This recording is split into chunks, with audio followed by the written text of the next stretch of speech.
Hello class, George here, and in this video we're finally going to get to dealing with user input, specifically what happens when the user presses this get answer button. When they press the get answer button, we expect a series of different potential answers to pop up. That is, we'll need a list of all the different kinds of things the Magic 8 Ball can return. We'll choose one of those randomly and place it here in this area. Now obviously we need to know when the button is being pressed. And if you've used other kinds of languages or other programs, you might be thinking, oh, well, maybe there's just some sort of like an update function, and then with an update we're going to, that's not what I want. And with update we're going to do some kind of a polling mechanism, and we're going to poll the button and constantly check to see what's going on. No, that's not what we're going to do here. Instead, what we're going to do is rely on Android's way of basically handling buttons, and we're going to wait for that event to happen. We're going to register a method with that event occurring, and that method will then fire whenever the Android system detects that that particular thing has occurred. That's the button being pressed. There's a few different ways we can handle this. The simplest one, and the one we're going to look at first, is just if you decide to implement the Onclicklistener right here, android.view.view. Hit enter. This is an interface, and what it means is it's going to provide to you, when you decide to implement it, a series of required methods that you have to have. And the idea behind an interface is if you decide to implement it, you are required to have these methods so that other classes will understand how to talk to your class. So let's go ahead and click over here, see what's wrong. It says, what do you want to do? Do you want to make this class abstract, which basically means that it's not going to implement those methods? And this is what you'll do if you plan on having other child classes implement this class. Or what we can do is we can implement those methods ourselves. This dialog box will pop up. It'll ask us, or it'll instruct us on which methods we need to implement in order for us to be able to build instances of this object in the future and then use them. So let's hit OK. Here we have the @override keyword, meaning we're overriding the functionality that was present before, which was actually nothing. And then we have the method onClick. So what's going to happen is we are going to register our onClick method with this button. But the idea here is that we're providing a reference, and then whenever this button gets clicked, the button itself is going to know this happens, and it's going to call this functionality for us right here. So we just need to put in any code we want to have happen inside of that onClick statement. So there's a good side and a downside to doing it this way.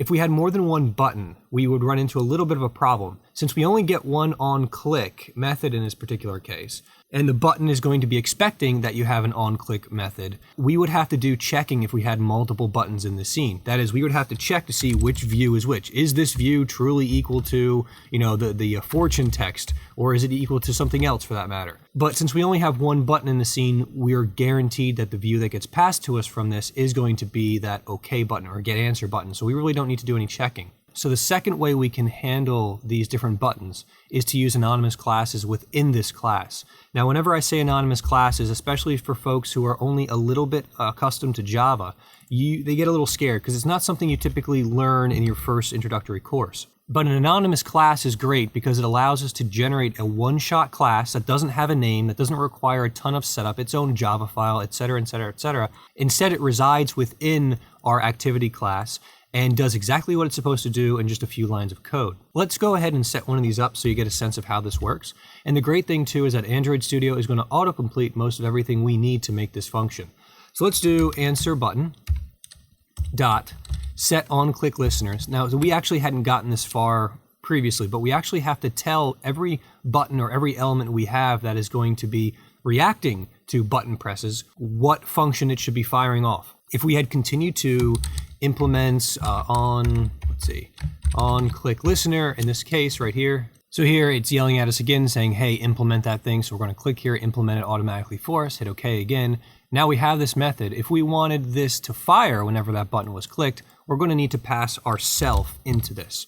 The idea is we've implemented view.onClicklistener. We can pass ourselves into this, and this answer button is going to be able to call this method, the onClick method, whenever that button is pressed. Now, using anonymous classes is very similar. Let's go ahead and get rid of these methods right here.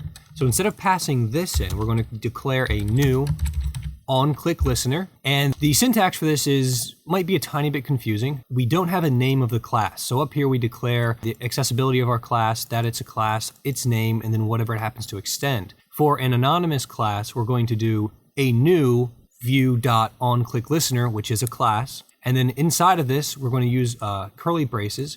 And inside of these curly braces, we're going to define all the different functions that we'll be working with, or methods. In this case, we're overriding that onClick method again, and any code we want would be placed inside of here. Do understand that this is a new class nested within our bigger class, our MyFirstApp class. Because of that, when you start typing things, like if you use the this pointer, do understand that it's not the this pointer of this class, it's actually the this pointer of this new anonymous class. So we are dealing specifically with a class, or excuse me, an instance of view.onClickListener. If we want to grab a pointer, if we want to grab the reference of the MyFirstApp, we need to use its name. So we type MyFirstApp dot and then this. Since this class exists within this other class, we do have access to it in this way. Just something that typically trips people up and can cause a lot of problems.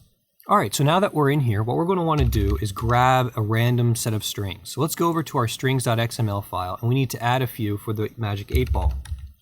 Let's create a new string, and we're going to call this, let's do name is equal to 8-ball answer underscore 01. And that's going to give me crap because I can't start a resource with a number. So let's just use 8 like this, 8-ball answer underscore 01. And in this case, we'll do, what are the different things? Okay, so apparently there are 20 possible answers. Let's go ahead and add them in right here. So I just went to the Wikipedia page, and you can see them right there.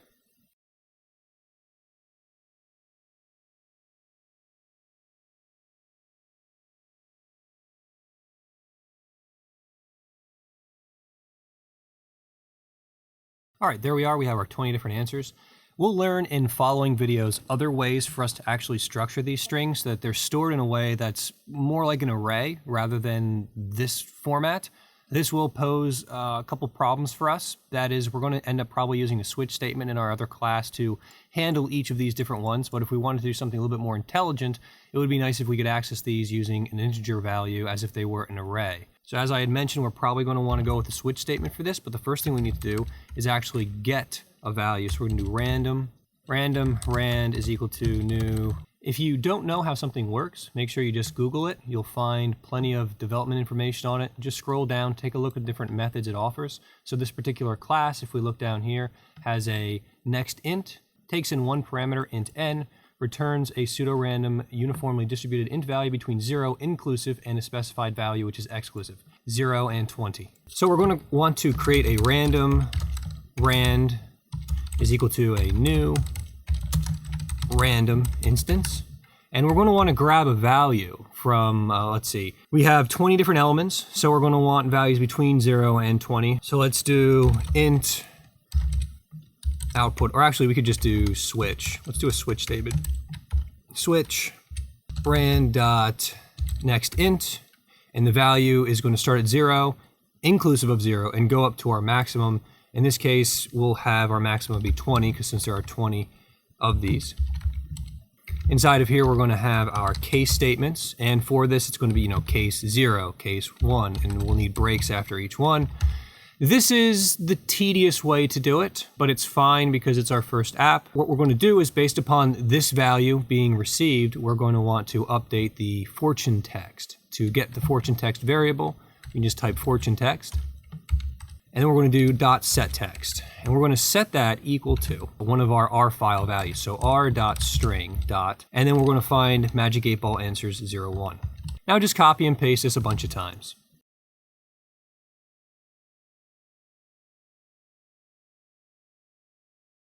And there we have it. So based upon whatever random value we happen to get when this gets clicked, we'll be replacing the text there with one of the different ones we set up already inside of our strings.xml file. So in the next video, what we're going to do is launch up our emulator, and then with that, we're going to, we're getting a lot of problems. It says my R file's old. If you get issues like this, go ahead and clean out your project and rebuild it. So here's the problem we have right here. Gradle was giving us problems and the R file was not being built. All right, so there's one reason why our app fails to actually generate the R file, which is why we're getting these red symbols here. And it's a great mistake that I made because it's incredibly common and one that I get a lot from students. And it's because when I wrote these strings, I didn't include the escape character for the apostrophe here. So let's go ahead and do a backslash like that, hit save, and go back over here and do build. Let's clean the project and then rebuild the project. So down here in the event log, you can see I was getting errors beforehand because of that little mistake. Hopefully there won't be any errors this time and everything will be a nice, let's see, we have one error, so let's see what that is. So we scroll on down. Here we go. Compile SDK version. Android 24 requires JDK 1.8 or later to compile. That's interesting since I thought I installed that in the first episode. But we'll take a look at that shortly and see why I might have the wrong one actually built on the system. What does matter though is that the error with the R files is gone, the R file has been generated, and it's now linked up inside of our class. In the next video, hopefully I will have solved this little issue here, trying to figure out why my JDK isn't 1.8 or later, when it obviously was. If we do the command line, what was it? Trying to remember off the top of my head. javac-version. We can see it's 1.8.0_11. So that's, I'll have to figure that one out. But anyway, we're going to dive into the emulator and running this app on our phone so we can see what the results are of our little 8-ball app. Thanks, class. See you next time. Bye.